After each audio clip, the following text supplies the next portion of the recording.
যাও তাড়াতাড়ি আমার বন্ধুর কাছে উম্মতের পক্ষ থেকে সালামটা পৌঁছাইয়া দিয়ে আসো। এবার জিবরাইল আলাইহিস সালাম আবার জান্নাতে প্রবেশ করবে। জান্নাতে প্রবেশ কইরা চেয়ারের উপরে পা হাত রাইখা দাঁড়ায় থাকবে। দাঁড়ায় থাকার পর বলবে ইয়া রাসূলুল্লাহ, সালাম কালাম দেওয়ার পর বলবে ইয়া রাসূলুল্লাহ, জাহান্নামে গিয়েছিলাম, আপনার উম্মতরা আপনাকে সালাম দিয়েছে। কথা বলার সঙ্গে সঙ্গে সব থেকে ফারিগ হয়ে বলবা জাহান্নামে গিয়েছিলাম, আমার উম্মতের সাথে দেখা নি পায়, আমার উম্মত আপনার উম্মতেরা সালাম দিয়েছে। আল্লাহ কি অবস্থা দেখলাম আমার উম্মতের, আমি তো উম্মতের কান্নারি রহমাতুল আলামিন, আমি তো শফিউল মুজনাবিন, শফিউল মুজনাবিন, আমি তো দুরজাহানের বাদশা, আমার উম্মতের কি অবস্থা হয়ে গেল বলো দি। কই ইয়া রাসূলুল্লাহ, জাহান্নামে যখন গিয়েছি আপনার কিছু উম্মতের চিৎকার মারতে মারতে আমার সালাম দিয়েছে, তাদের কোনো অস্তিত্ব বাকি নাই, চিহ্ন নাই। এবং এক অবস্থা আমি দেখে আসছি, ইয়া রাসূলুল্লাহ কোন একটা ব্যবস্থা করেন। কথা বলার সঙ্গে সঙ্গে আল্লাহ রাসূল জান্নাতে মওলা পাকের সিজদায় পড়ে যাবে। সুবহানাল্লাহ, সিজদায় পড়ে যাবে, কান্না আরম্ভ করে দেবে। জাহান্নামে আমার কিছু উম্মত আছে, বলছিনা দিয়া পার কইরা লয়ে গেছে, কিছু কিছু উম্মতরা পয়রা গেছে, আমি তাদেরকে রাখতে পারি নাই, যাদেরকে নিয়ে আসছি তাদেরকে নিয়ে এসেছিলাম, আমার কিছু উম্মত জাহান্নামে পড়ে আছে। আল্লাহ, যতক্ষণ পর্যন্ত মাফ না করবা, মাফের অনুমতি না হবে, ততক্ষণ পর্যন্ত আমি চোখের পানি আর সিজদা থেকে মাথা উঠাবো না। কাঁদতে কাঁদতে কাঁদতে কাঁদতে শুরু করে দিবে। আল্লাহ রাব্বুল আলামিন জিবরাইলকে বলবে, জিবরাইল বন্ধুর মাথা উঠাইতে বলো, বন্ধুর আজকে যেমন চাহিদা, বন্ধু যেমন চাইবে আমি তার সব সুপারিশ আজকেও কবুল করব। জাহান্নামী বান্দাদেরকে আল্লাহ বান্দাদেরকে আল্লাহ তাআলা জাহান্নামে কিভাবে পাঠাইবেন, জান্নাতি বান্দা বান্দাদেরকে আল্লাহ তাআলা কেমনে পাঠাইবেন, এই সংক্ষিপ্ত আকারে একটু দৃশ্য আপনাদের সামনে তুলে ধরে বলেন ইনশাআল্লাহ। গত জুমার আলোচনা চলতেছিল হাসরের ময়দান থেকে জাহান্নামওয়ালাকে যখন জাহান্নামে পাঠানো হবে, তিনটা জিনিস থাকবে, একটা থাকবে রশি, আরেকটা থাকবে শিকল, আরেকটা থাকবে বেড়ি। রশিটা হবে 70 হাত লম্বা, বেড়িটা হবে 70 হাত লম্বা, আবার শিকলটা হবে 70 হাত লম্বা। পায়ে বাঁধবে রশি, হাতে বাঁধবে শিকল, গলায় গলায় বাঁধবে বেড়ি। তিনটা জিনিস রশিদ, এই তিনটা জিনিস এক ফেরেশতার হাতে দিবে। এভাবে এক এক করে 10 জনের সব বেড়িগুলা, সব রশিগুলা, সব শিকলগুলা এক ফেরেশতার হাতে দেওয়া হবে। ইনতরিকু আবদি ইলান নার, আমার এই বান্দাকে জাহান্নামে নিয়ে যাও। জাহান্নামে যাওয়ার যত কারণ আছে, এই বান্দার সব কারণগুলা আমল করছে। জান্নাতে যাওয়ার জন্য যত আমল ছিল, এই বান্দা তেমন করে নাই, এই জন্য ওকে জাহান্নামের আগুনে জ্বলাইতে হবে। এবার বেড়ি এবং শিকল এবং রশি হাতে লইয়া ফেরেশতারা এবার পিছন থেকে বাউরায়, এবার কিন্তু সামনে আগায় না, যতটুকু পারছে ততটুকু গেছে। এরপরে সামনে একটা গর্ত বানিয়ে রাখছিলেন গাইয়া, ওই গাইয়া নামক কূপের কাছে ফেরেশতা পর্যন্ত যাইতে পারে না। ফেরেশতা আল্লাহর চিৎকার মেরে বলে, মাওলা আমি কেমনে তোমার বান্দাকে জাহান্নামের কূপের ভিতরে পাঠাবো, আমি তো ওই আগুনের তাপে যাইতে পারতেছি না।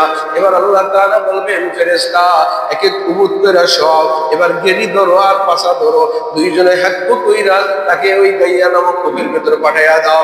এবার যখন ফেরেশতা দইরা জোরে ফিক্কা মারবে, উইরা উইরা উইরা উইরা শত শত মাইল ধরে উইরা উইরা এই গাইয়া নামক কূপের ভিতরে পড়বে।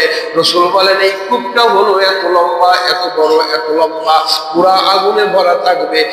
যদি হাদিসের ভিতরে বলে, কূপের কিনারা থেকে যদি একটা পাথরকে ছেড়ে দেওয়া হয়, এই পাথরটা গাইয়া নামক কূপের তলদেশে পৌঁছতে 70 বছর সময় লেগে যায়। এই গাইয়া নামক কূপের কাছে মুখে যখন জাহান্নামে বান্দা পড়ে যাবে, পড়তে পড়তে পড়তে পড়তে 70 বছর পরে যখন এবার মিডল পয়েন্টে যে উপস্থিত হবে, ওখানে থাকবে জাহান্নামের ফেরেশতা মালিক দারওয়ান, তার কাছে সব রিপোর্টনামা আছে, তার গলায় রিপোর্টনামা ঝুলানো আছে, কোন স্তরের জাহান্নাম হবে। এবার ওখানে নামানোর পরে এবার মালিক দারওয়ান বলবে, দেখি রিপোর্টটা, রিপোর্টে লেখছে যে তাকে এই 9 নম্বরে জাহান্নামে পাঠাইতে হবে।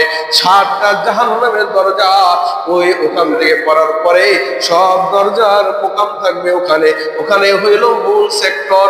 ওখান থেকে মালিক দারওয়ান ভাগ কইরা কইরা জাহান্নামের এক এক স্তরে বান্দাদেরকে জাহান্নামে পাঠাই দেবে, বলেন নাউজুবিল্লাহ। এবার যখন গাইয়া নামক কূপের ভিতর তলে পড়ে গেছে, মালিক দারওয়ান রেজাল্ট দেখছেন, তাকে এই নম্বর 7 নম্বর জাহান্নাম, ইন্নাল মুনাফিকিনা ফিদ দারকিল আসফালি মিনান নার, মুসলমানের ভিতরে যারা মুনাফিক মুসলমান হবে। মুসলমানের ভিতরে যারা দিলের ভিতরে এক কথা, মুখে হইল আরেক কথা, দিলে হইল তার প্রতি ঘৃণা, মুখে হইল তার প্রতি ভালোবাসা, দিলে হইল ভালোবাসা, মুখে হইল ভালোবাসা, দিলে হইল তার প্রতি শত্রুতা। তাকে শত্রুমি করার জন্য মুসলমান হয়েছে, কিন্তু হিন্দুদের প্রতি, হিন্দুদের গির্জা মূর্তির প্রতি বেশি ভালোবাসা থাকে। মুসলমান হয়েছে, ইসলামের প্রতীকের প্রতি মহব্বত নাই, অন্যান্য প্রতীকের প্রতি মহব্বতটা বেশি আছে। কিন্তু সমাজের চইলা চলতেছে আমি ইসলামের বড় একজন কমান্ডার, আমি একজন ইসলামের বড় সৈনিক, আমি একজন ইসলামের বড় মুজাহিদ, কিন্তু তালাশ করলে দেখা যায়, ভাগ করার সময় দেখা যায় না না না ইসলামের লেবাস লাগাইছে ঠিক, কিন্তু ভেতরে কর্মকাণ্ড হইল ইহুদি এবং নাসারা মাকড়া। কতক্ষণ ঠিক কিনা?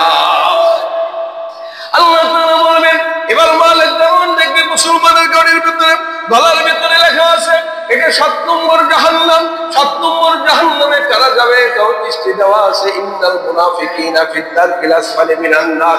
নামাজওয়ালার ভিতরে যারা মুনাফিক, জিকিরওয়ালার ভিতরে যারা মুনাফিক, মুমিনের ভিতরে যারা মুনাফিক, যারা ইসলামের ভিতরে থেকে ইসলামের ধ্বংস করেছে, ক্ষতি করেছে, এরা হইল মুনাফিক। এক ভাই আরেক ভাইয়ের ভিতরে দরগা লাগাই দিছে, এরা হইল মুনাফিক। এই মুনাফিক মাত্রার জাহান্নাম হবে 7ম স্তর। বলেন নাউজুবিল্লাহ। এত শাস্তি হবে মুনাফিকদের, এত শাস্তি হবে মুনাফিকদের। কাফেরদেরকে এত শাস্তি দেওয়া হবে না, বা হিন্দুদেরকে এত দেওয়া হবে না, জালেমদেরকে এত দেওয়া হবে না, কিন্তু মুসলমানদেরকে আল্লাহ তাআলা জাহান্নামের 7ম স্তর বানায় রাখছেন। এই 7ম নামক জাহান্নামের আযাব বড় ভয়াবহ, গজব বড় ভয়াবহ। এটার ভেতরে থাকবে মুসলমান নামক মুনাফিকেরা। বলেন নাউজুবিল্লাহ। এবার মালিক দারওয়ান বলবে, মিয়া মুনাফিক হয়েছে কেন? মুসলমান তো হয়েছিল, ঈমান তো ছিল, যাও ওই যে তোমার গেট খুইলা দিলাম, ওই যে গেটের দিয়া তাকাও, আয়না করা আছে, গেটের ভিতরে সবকিছু দেখা যায়। জাহান্নামের পাহাড় দেখতেছো? কয় দেখতেছি। কয় ওটাই হবে তোমার আবাসস্থল। ওই যে সাপের গর্ত দেখতেছো? কয় দেখতেছি। ওটাই হবে তোমার আবাসস্থল। ওই যে বিচ্ছুর গর্ত দেখা যায়? কয় হ্যাঁ। ওই যে জাহান্নামের আগুন ঘরটা ভরা? কয় হ্যাঁ। এটাই হবে তোমার আবাসস্থল। এবার ওখান থেকে জাহান্নামী বান্দাকে যখন ওই জাহান্নামের সেক্টরে পাঠিয়ে দিবে, কোটি কোটি বছর পর্যন্ত জাহান্নামের আগুনে জ্বলতে থাকবে। এবার জাহান্নামের আগুন জ্বলতে জ্বলতে আর একটা সেক্টর আছে, মা বোনেরা যেরকম আমাদের মরিচ গুলা বাটে, আমাদের হলুদ গুলা বাটে পাতা পাড়ার পুতার মাধ্যমে, এবার এমন একটা সময় আসবে বান্দাকে এমন শাস্তি দেওয়ার ব্যবস্থা হয়ে যাবে। ওখানে এমন একটা শাস্তির স্থান আছে, বান্দাকে পাড়ার উপরে, বান্দাকে ডাইন কাত হয়ে শোয়াইয়া বাম কানটা উঁচু রাখবে, এইভাবে চিত হয়ে শোয়াইয়া ফেরেশতার হাতে একটা গর্জ দিবে। ওই গর্জ দিয়া, ওই হাতুড়ি দিয়া এমন ভাবে আঘাত করবে, হাদিসের ভিতরে বলে একটা আঘাত দুনিয়ার কোন পাহাড়ের উপরে পড়লে পাহাড় চূর্ণ বিচূর্ণ ফাঁকি হয়ে যায়। এভাবে তাকে আঘাত করতে থাকবে মাথার ভেতরে, আর জাহান্নামী বান্দা ছিন্ন বিচ্ছিন্ন পাউডার হয়ে যাবে। আবার আল্লাহ বলবে, ইন্নামা আমরুহু ইযা আরাদা শাইআন আইয়াকুলা লাহু কুন ফায়াকুন। এবার আল্লাহ তাআলার কোন মিশন ঠিক করা থাকবে চিন্তা হবে, আবার হাতুড়ি দিয়া আবার একটা মারবে। এভাবে করতে করতে করতে করতে কোটি কোটি বছর পর্যন্ত পার হয়ে যাবে। কোটি কোটি বছর পর্যন্ত যখন পার হয়ে যাবে, আমার নবীজি যখন জান্নাতি ওয়ালাদেরকে জান্নাতে দিয়া দিবেন, জাহান্নামী ওয়ালাদের জন্য জাহান্নামে হাসর ময়দানে সবার ভাগ পাঠানো হয়ে গেছে।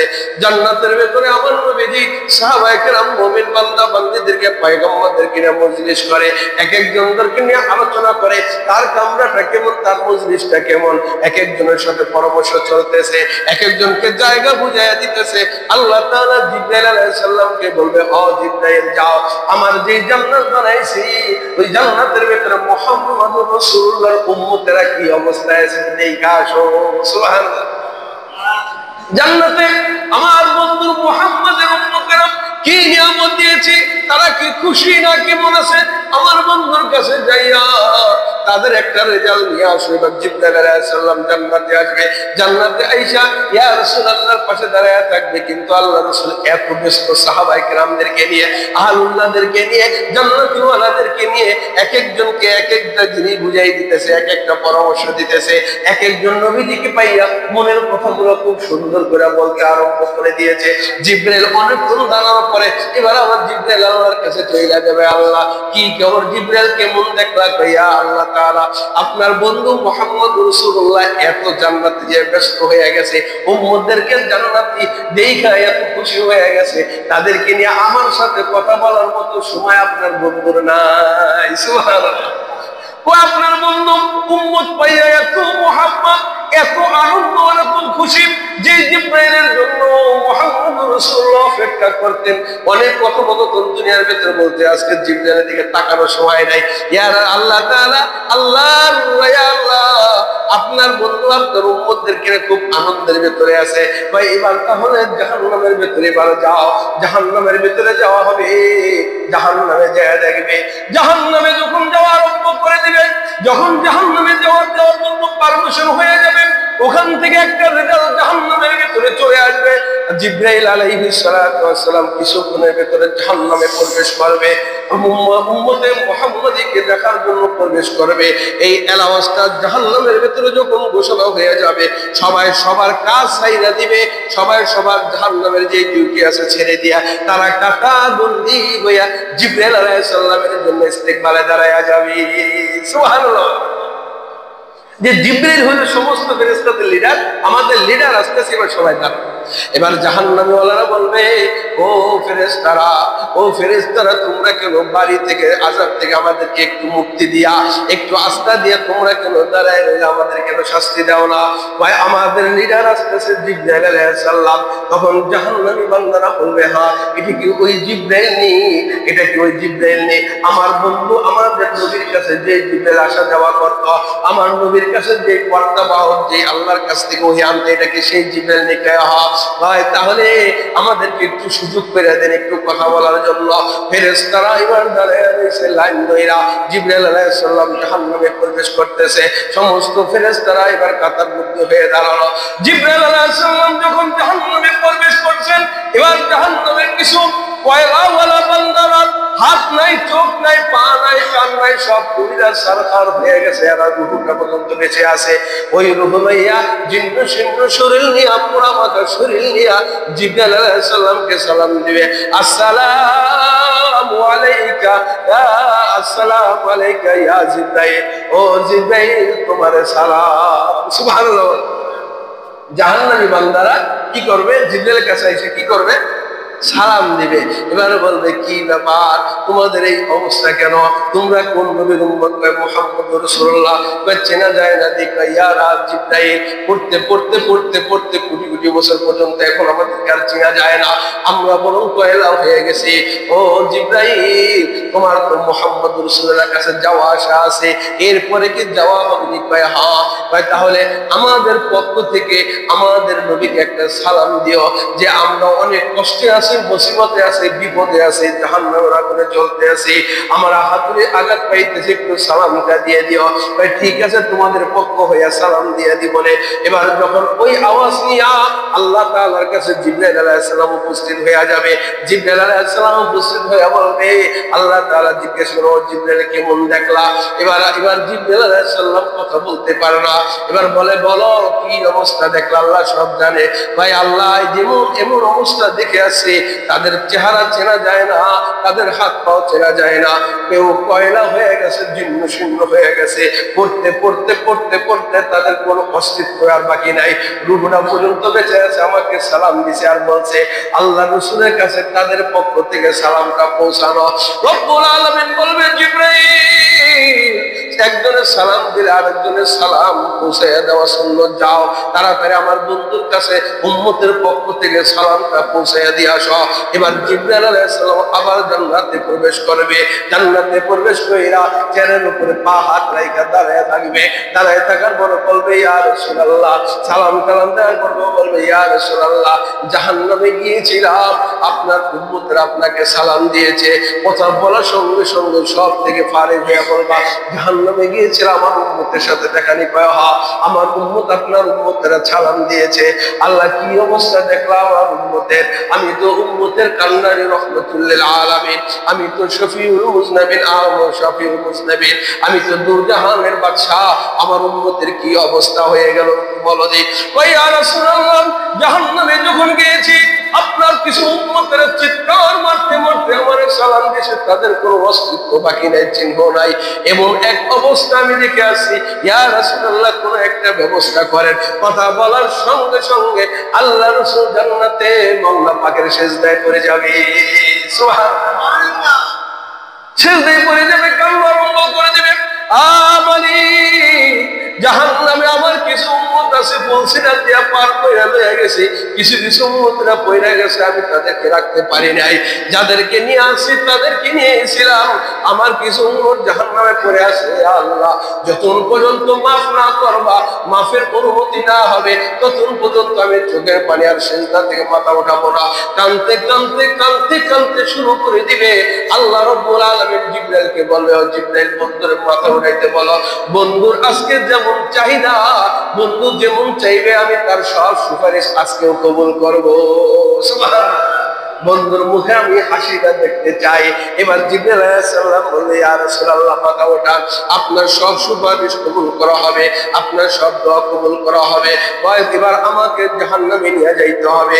আল্লাহ রাব্বুল আলামিন এবার দোয়া কবুল করলেন। হ্যাঁ বন্ধু, তোমাকে জাহান্নামে যে খুঁজা খুঁজা বের করার জন্য অনুমতি দেওয়া হলো।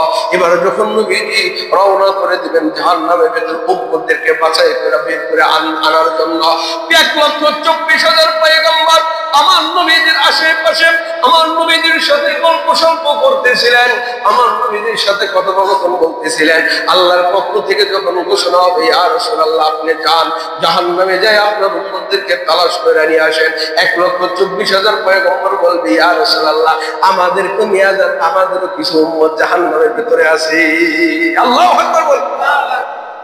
1,24,000 পয়গম্বরের জন্য এবার আবার আল্লাহর কাছে হাত তুলবে, আল্লাহ 1,24,000 পয়গম্বর আমার সাথে যাইতে চাই, অনুমতি দিয়া দেন। অনুমতি কবুল করা হইল। এরা যখন এদেরকে নিয়ে যখন যাওয়া রওনা করে দিবে, সাহাবায়ে কেরাম সাহাবায়ে কেরাম দাঁড়ায় যাবে, ইয়া রাসূলুল্লাহ, আপনার ছাড়া ভালো লাগে না, আপনি আল্লাহর কাছে দোয়া করেন আপনার সাথে জাহান্নামে যাব। সুবহানাল্লাহ, আপনার সাথে জাহান্নামে যাব অনুমতির জন্য আপনি উপায় সুপারিশ করেন, আল্লাহর কাছে মুনাজাত করবে, কবুল হয়ে যাবে। সাহাবায়ে কেরাম যখন পাশ হয়ে যাবে, এবার আরো অন্য উম্মতেরা জান্নাতীবাসী হয়ে গেছে, ওলি আব্দুল গাউস কুতুব পীর মাশায়েখের সোহবতে যারা আল্লাহ হয়ে গেছে, নামাজওয়ালা দিনদারওয়ালারা যারা জান্নাতে, তারা এবার সবাই দাঁড়ায় যাবে, ইয়া রাসূলুল্লাহ, আল্লাহর কাছে দোয়া করেন, আমরাও যাইতে চাই। সুবহানাল্লাহ, এই যাওয়াটা হবে দেখার জন্য, আপনার সাথে যাইতে চাই। এবার আল্লাহ তাআলা দোয়া কবুল করবে।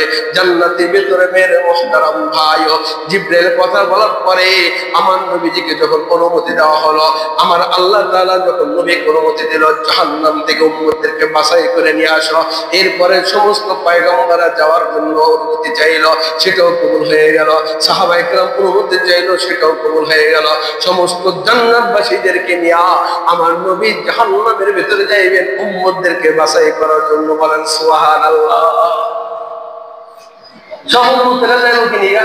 উম্মতরা যাইব, ইয়া রাসূলুল্লাহ, আমার তো দুইটা ভাই ছিল, আমি একা জান্নাতে আছি, ভাই জাহান্নামে পড়ে গেছে, তার একটু খুঁজে বাড়ি করবো। বাবা যাবে মেয়েকে তালাশ করার জন্য, মেয়ে যাবে ছেলেকে তালাশ করার জন্য, স্বামী যাবে বিবিকে তালাশ করার জন্য, বিবি যাবে স্বামীকে তালাশ করার জন্য, বন্ধু যাবে বন্ধুকে তালাশ করার জন্য। আমার তো একটা জোরের বন্ধু ছিল, জাহান্নামের ভিতরে পড়ে গেছে, অনুমতি। সবাই নিয়ে যখন আমার নবী যে জাহান্নামের ভিতরে যাবে, জাহান্নামের ভিতরে কেউ কাউকে চিনবে না, কে আব্দুল করিম আর কে আব্দুল রহিম, কে মান্না আব্দুল মান্নান, কে আব্দুল সাত্তার, কোন ভাইকে চিনবে না জাহান্নামের ভিতরে, কারণ কয়লা হয়ে গেছে। মানুষ মইরা কয়লা হয়ে গেলে মানুষকে তো চেনা যায় না, কারণ চোখ মুখ পুইরা ফসকা হয়ে গেছে। এবার জাহান্নামে কেউ কাউকে চিনতেছে না। এবার আমার নবীজি আল্লাহু আকবার ডাক দিবে, আমার উম্মত উম্মতেরা কই? এবার উম্মতেরা এক একটা পাথরের ভেতর থেকে, এক একটা পোড়া কাঙ্গালের ভেতর থেকে আওয়াজ আসবে, ইয়া রাসূলুল্লাহ আমি এখানে। এবার ভাই ডাক দিবে, আব্দুল করিম ভাই তুই কোথায়? বাবা ডাক দিবে, আমার কলিজার টুকরা মেয়ে তুই কোথায়? আওয়াজ আসবে এই জড়, এই জীর্ণ শীর্ণর এই বাক্সের ভেতর থেকে, এই মরা জিনিসের ভেতর থেকে, পুরা জিনিসের ভেতর থেকে আওয়াজ আসবে, আব্বু আমি তোমার ছেলে, আম্মু আমি তোমার মেয়ে, দোস্ত আমি তোমার বন্ধু, ভাই আমি তোমার ভাই। কিন্তু ভাই ভাইরে চেনবে না সবাই, সবাই ওখান থেকে পাশে আইনা রাখবে, রাখার পর্বে বলবে, আল্লাহ তাআলা বলবে, এবার আমার সব উম্মতদেরকে নবী বলবে, আল্লাহ আমার সব উম্মতদেরকে তোমার এবার মাফ করে দিতে হবে। রব্বুল আলামিন মাফের সিদ্ধান্ত নিবে। সিদ্ধান্ত নেওয়ার পরে বলবে, ইয়া রাসূলুল্লাহ আপনার কতটা উম্মত আজকে জাহান্নামের ভেতরে আছে আপনি একটু লিস্ট করেন। যত উম্মত যাদেরকে জাহান্নামে চলে গেছে তাদের একটা লিস্ট করেন। এবার লিস্ট করার আগে আল্লাহ তাআলা বলবে, বন্ধু তোমার নামটা সর্বোত্তম লিস্ট করিও, আহমদ লিখিও, মোহাম্মদ লিখিও না, তোমার নামটা প্রথমে লিখো আহমদ। এরপরে জাহান্নামে যত মানুষ জাহান্নামে চলে গেছে এদেরকে সিরিয়াল ভাবে এক এক করে নাম লিখতে থাকো। কার ভাই চলে গেছে তার নামটা লিখতে থাকো। লেখার পরে যখন শেষ হবে আমাকে বলিও, আমি আহমদ নামের বরকতে তোমার নাম শুরুতে থাকার কারণে তোমার নিচে যত জাহান্নামীদের লিস্ট করা হবে তোমার খাতির সময়ের আমি মাফ করে দিব। আর জোরে বলেন না সুবহানাল্লাহ। বন্ধু তোমার নামটা আগে খাতা উঠাইও, তোমার নামটা যখন বন্ধুর নামটা আহমদ খাতায় লিখবে, হাফিজের নাম এবার এক এক করে লিস্টি করতেছে, কাউরে খুঁজে পাইতেছে না। জাহান্নামের এক এক স্তরের ভেতরে পুইরা সরকার হয়ে গেছে, তারা তালাশ করেই পায় না। কিন্তু বলে দিবে, হ্যাঁ আমার ভাই আব্দুল করিম ছিল, লিস্টে লেখো, আমার ভাই বন্ধু এই ছিল, লিস্টে লেখো।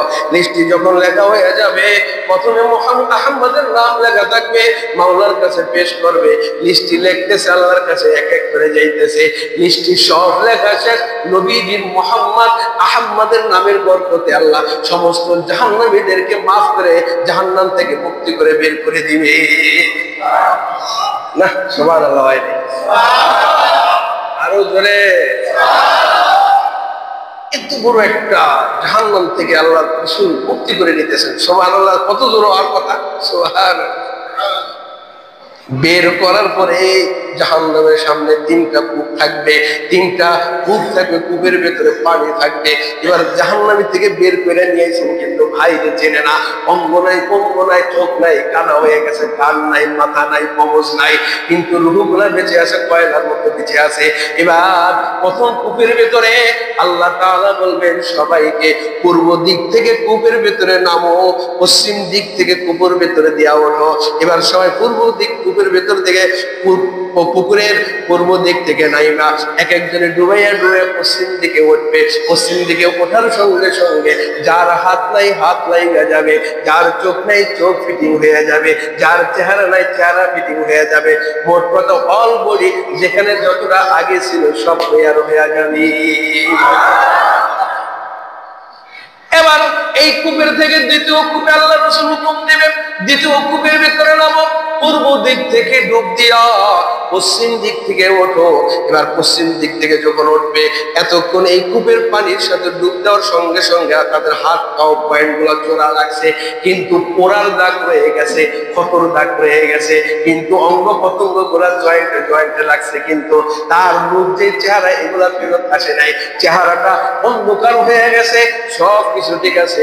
দ্বিতীয় কূপের ভেতরে যখন নামাইয়া ডুব দিবে বা সামনে পশ্চিম দিকে যখন ওঠানো করতে আরম্ভ করে দিবে, তখন ওই মানুষটা আব্দুল করিম আর আব্দুল সত্তার দুনিয়ায় যে রূপ আর লাবণ্য নিয়ে আল্লাহ তাআলা পাঠিয়েছিলেন, এবার ওই রূপ এবং লাবণ্য ফিরে আসবে। তখন ভাই ভাইরে সুন্দর মতো চিনতে পারবে। এবার ভাইরে ডাক দিয়া, এবার ভাইয়ের সম্পূর্ণ রূপ চলে আসে। এবার ভাই ভাইরে জড়াইয়া ধরবে, ছেলে বাবারে জড়াইয়া ধরবে, মেয়ে তার মাকে জড়াইয়া ধরবে, আদরের স্বামী তার বিবিরে জড়ায় ধরবে, বন্ধু তার বন্ধুরে জড়ায় ধরবে। এখন রূপ ফিরে আসে, সবাই সবাই চিনতে পেরেছে, কিন্তু এখনো পর্যন্ত জান্নাতি উপযোগী হয় নাই। তৃতীয় একটা কূপ আল্লাহ বানাইছেন, তৃতীয় কূপের ভেতরে একই হুকুম হবে, পূর্ব দিক থেকে নামো, পশ্চিম দিক থেকে ওঠো। এই কূপের ভেতরে নাইমা যখন পশ্চিম দিকে থেকে উঠবে, তখন জান্নাতি হওয়ার জন্য যে সৌন্দর্য আর রূপ লাবণ্য হওয়া দরকার, আল্লাহ তাআলা সবাইকে সেই রূপ লাবণ্য দিয়া দিবে। আরো জোরে বলেন সুবহানাল্লাহ। তাহলে তিনটা কূপ সেটিং কইরা তোমাকে সুন্দর করে এবার জান্নাতের উপযোগী বানিয়ে ফেললো। এবার জান্নাতের উপযোগী যখন বানিয়ে ফেললো, এবার রব্বুল আলামিন তোমাকে জান্নাত, নবীজি তোমাকে জান্নাতের গেটে নিয়ে যাবেন। জান্নাতের গেটে লক্ষ লক্ষ উম্মতদেরকে নিয়ে গেছেন, কিন্তু জান্নাতের ভেতরে কোনো বুকিং, সব বুকিং হয়ে গেছে। আগে যারা জান্নাতে আছে, জান্নাতের কামরা সব বুকিং, এখন তাদের কোনো জায়গা নাই। রব্বুল আলামিন নবীজিকে বলে, ইয়া রাসূলুল্লাহ, ঘুরে ঘুরে দেখলাম জান্নাতে কোনো কামরা তো বাকি নাই, আমরা কোথায় থাকবো? কামরা বাকি না থাকলে কি হবে? কামরা বানানোওয়ালা মওলা আছে কিনা? ইন্নামা আমরুহু ইযা আরাদা শাইআন আইয়াকুলা লাহু কুন ফায়াকুন। আল্লাহ তাআলা কোন মেশিন ফিট করবেন, আবার জান্নাতের স্তরে স্তরে কোটি কোটি জান্নাত বান্দাদের জন্য বানায়া ফেলবে। मेरे मुहतरम भाइयों, इन्नल अबरार लफी नईम व इन्नल फुज्जार लफी जहीम। জান্নাত ওয়ালা মানুষগুলা, ভালো মানুষগুলা জান্নাতে থাকবে, আনন্দতে থাকবে, খুশি খুশিতে থাকবে। আর জাহান্নামী বান্দারা জাহান্নামের ভেতরে, কষ্টের ভেতরে থাকবে। কিন্তু জাহান্নাম থেকে মুক্তি আপনি পাবেন, একদিন পাবেন, কিন্তু কোটি কোটি বছর পর শাস্তি পাওয়ার পরে আপনাকে আল্লাহ তাআলা আবার মুক্তি করে বের করবে। তার আগে যদি জাহান্নামে যাওয়ার থেকে যদি বাঁচতে চাই, তাহলে নামাজকে ঠিক মতন করতে হবে, জিকিরকে ঠিক মতন ধরতে হবে, রোজাকে ঠিক মতন ধরতে হবে, মানুষের সাথে সুন্দর আচরণ করতে হবে, আপনার মুআমালাটা ভালো মতন করতে হবে, মুআশারাটা ভালো মতন করতে হবে। আপনার কথা হইল রহমানের বান্দা হওয়ার জন্য যতগুলা গুণ আছে, এই সব গুণা আপনার দিলের ভিতরে, আপনার ভিতরে যদি ফিট করে, তাহলে ইনশাআল্লাহ হাসরের ময়দান থেকে হাসতে হাসতে 26.5 লক্ষ গাড়ির ভর হইয়া আল্লাহ তাআলা আপনাকে জান্নাতে পৌঁছে দিবে। আল্লাহ তাআলা আপনাকে আমাকে এই কথাগুলোর উপর আমল করার তৌফিক দান করুন। ওয়া আখিরু দাওয়ানা আলহামদুলিল্লাহি রাব্বিল আলামিন। যারা সুন্নাত পড়াবে কাবলা